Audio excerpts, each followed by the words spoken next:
Damage wise to the Sherman,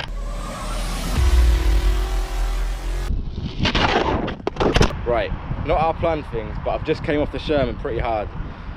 Had all my pads on, knee pads, helmet, it's down there, elbow pads. Only thing that hurts really is my shoulder, but it is what it is, things happen. Damage wise to the Sherman, this is how we're looking. So the slider made for protection, done exactly that.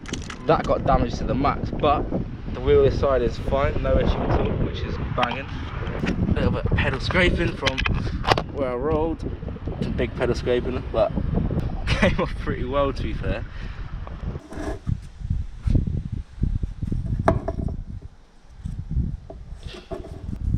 So this is what happened to the slider from taking the impact of my crash instead of my wheel.